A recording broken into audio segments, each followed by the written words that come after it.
Hey everyone, Don Cruikshank here from DC Leadership Training and Consulting. How you doing today? Hey, do you like my shirt? Do you like this shirt? Come on, it says what's a Ferrari, eh? Makes you think that maybe I have a Ferrari. I don't. I got this shirt. Hey, look, but I did get the shirt when we were in Italy. My wife and I, we went on a cruise there. We've enjoyed cruising as a way of holidays. Obviously not now in the COVID-19 pandemic, no cruising for us, but look, we've enjoyed cruise. And today, just before we, get off on a rabbit trail, today's our last video in the video series called Predictable People Problem, and we're going to be talking today about facing risk, okay? But anyways, back to my shirt for a quick second here. So it's a beautiful shirt, I love it.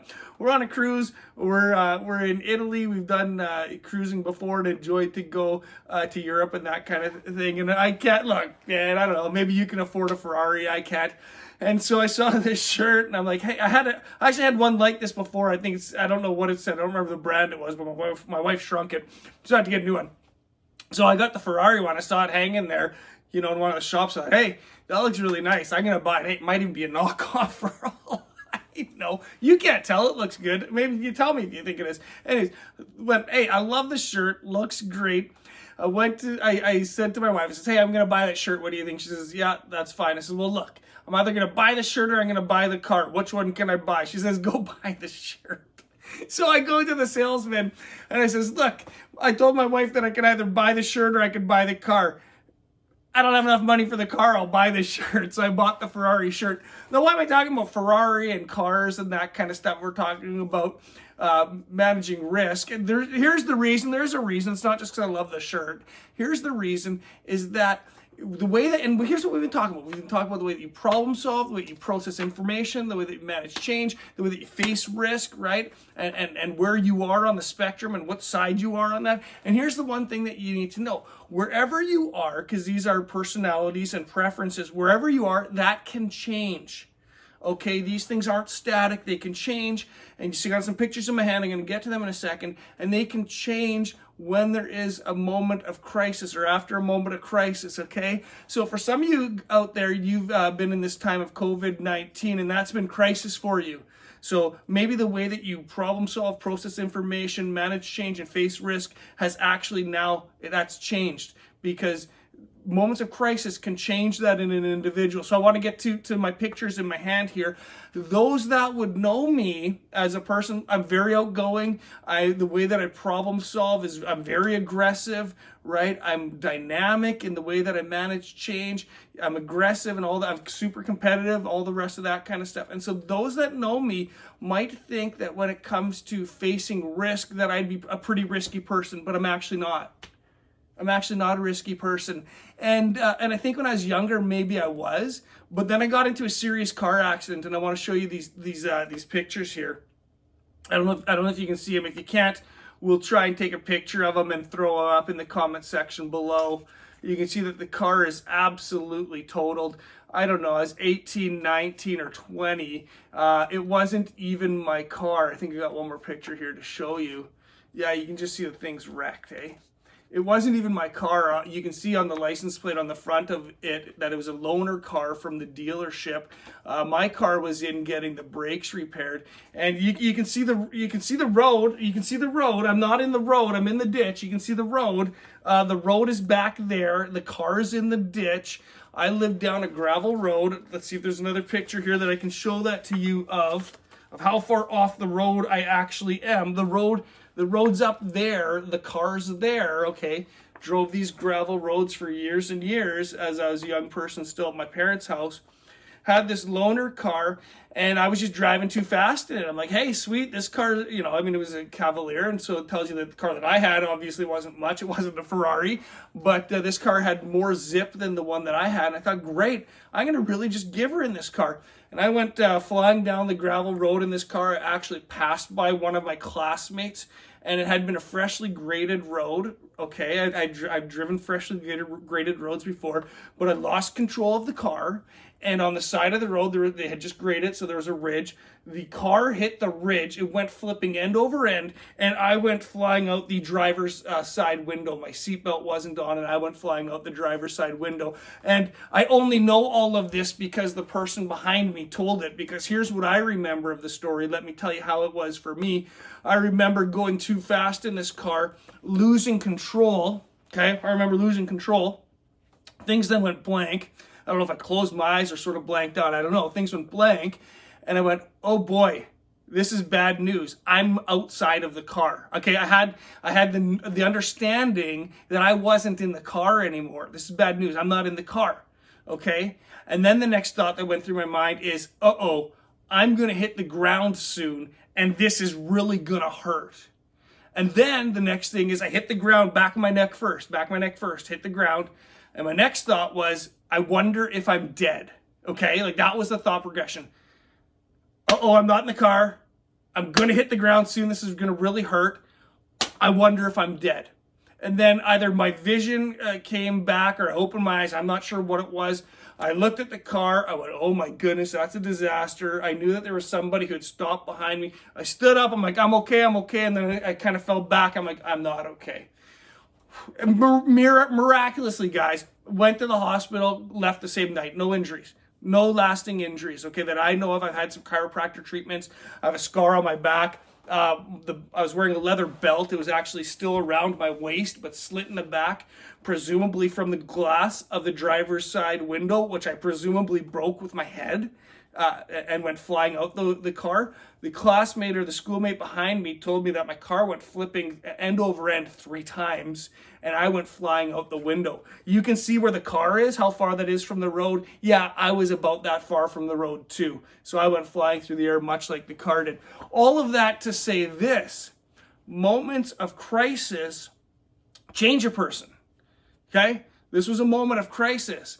Those that know me would think intuitively that I'm probably more risky, but I believe it was at this moment here that I actually became more risk adverse. Okay, so we're going to talk about predictable people problems when it comes to facing risk, but you need to know that all these things that we've been talking about, processing information, problem solving, managing change, facing risk, that can all change in times of crisis. And there's 2 types of people that you can descriptors of how they face risk, and it's pioneering or it's structured. Now, the pioneering person, they will face risk head on. They'll usually have a little bit more of a risk tolerance. They'll want to try new ways. They'll want to try new things. They don't mind the risks that's involved in new things. They'll be the one that suggests, hey, let's do this. Let's jump off the cliff. Let's make this change in the organization. Jump off the cliff in the water, obviously. Let's make this change in our organization. Let's go this way. Let's try things. They want to try things.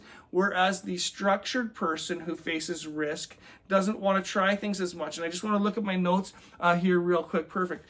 They don't want to try things as much. They're more structured. So the person who is more pioneering, they see rules as obstacles to get around. Okay, that's what I was wanting to look at my notes there. The pioneering person sees obstacles as problems to get around. They'd rather ask for forgiveness than ask for permission. Okay. Hey, if you want to see another neat video of me driving a car, I rented a Camaro convertible in Arizona. Hilarious video. Where maybe I'm seeing the rules as a little bit of a obstacle to get around. Send me a comment below in the video, and I'll send you a link to it. I'll throw it up on YouTube, but it'll be a private video, and you'll see why in the video. But comment, and I'll send you a link to that private video of me seeing rules as an obstacle while I drive my Camaro convertible in Arizona.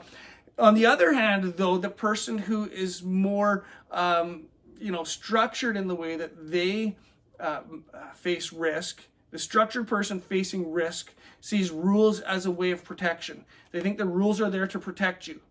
Okay, the rules are here to protect me. If I follow the rules, I'll be protected. Look, if you're watching this, here's a perfect example. If you guys are watching this and you know this is true, okay, even if you're watching this after the fact, if you guys are watching this during COVID-19, come on, these 2 people are really playing out. Test it.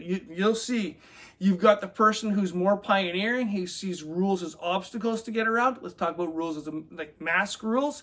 They see that as a hassle. That's a rule for them to get around. Maybe a store requires them to wear a mask. they'll either say no, or if it's forceful that they wear a mask, they'll have a mask on until they get in the store, and then they'll take it down because they see the rule as just an obstacle to get around, okay? On the other hand, a structured person who faces risk, they see rules as protection. These are the people that are telling you, or tweeting, or on Instagram, or on Facebook, or whatever, that masks are there for our protection. We should wear masks. We should, masks are great. Everybody should wear a mask. We should always wear a mask, okay?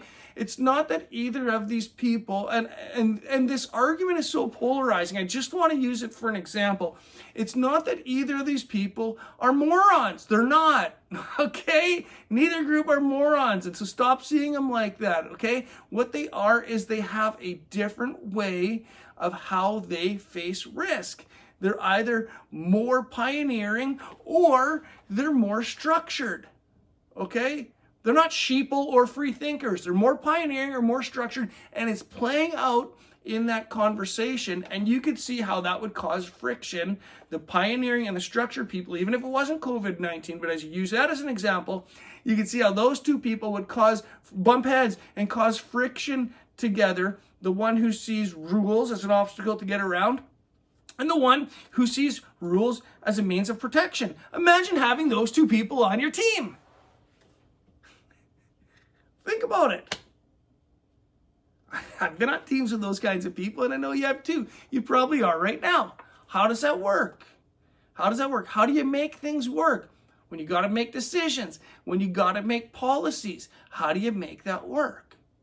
You got the person who thinks the rules are an obstacle to get around, and you got the person who thinks that the rules are there for your protection.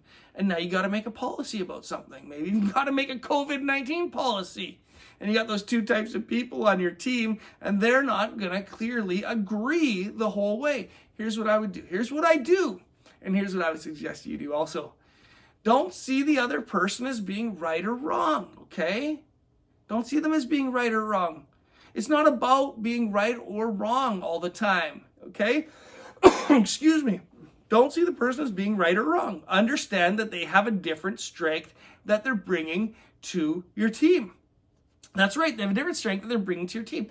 The structured person, excuse me, sorry, I'll get on with it here. The structured person brings the strength to your team that they're going to make sure that you play within the allowable rules for your business, for your organization, that you don't go too far out of bounds, that somebody else holds you accountable to a degree that you don't want to be. And that could be a governing body or somebody else.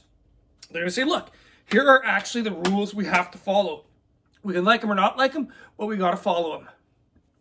On the other hand, the pioneering person is going to say, wait a minute, they're going to look at a different situation. This is their strength on the team. And they're going to say, we're actually not bound by that rule. Okay? That's a suggestion or that's a guideline.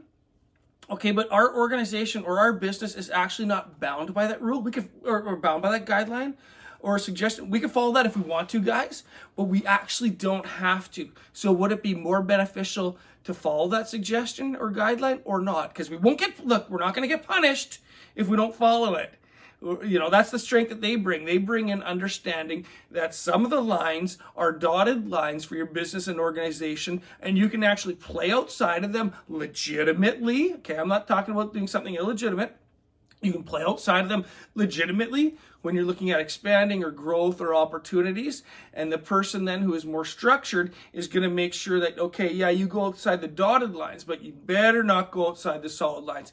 So I want to encourage you with that today in our last video series for predictable people problems, managing managing change, facing risk.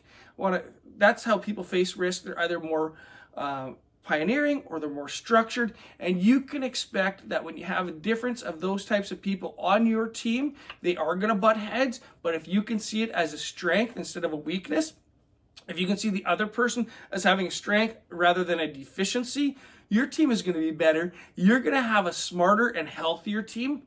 You guys are going to start to achieve things you would have never thought possible. And so I just want to have you guys watch the video series again if you need to start seeing people in that light where their difference is actually a strength for you. So thanks for watching. As always, if you've appreciated what you've seen today, do hit the big thumbs up. Make sure you subscribe, like the video, whatever platform you're seeing it on, Facebook, YouTube, Instagram, Twitter. Share it around. Please help get our content out there because we want to see you be successful and help other people know that they should be checking out DC Leadership Training and Consulting. Link in the comment section below, because we can help you on your journey towards greatness. We believe in you. We believe that you can be achieving more than you are today. Have a fabulous day, guys. I hope the rest of your day is finding you more successful than it has so far. Bye for now, and thanks for watching.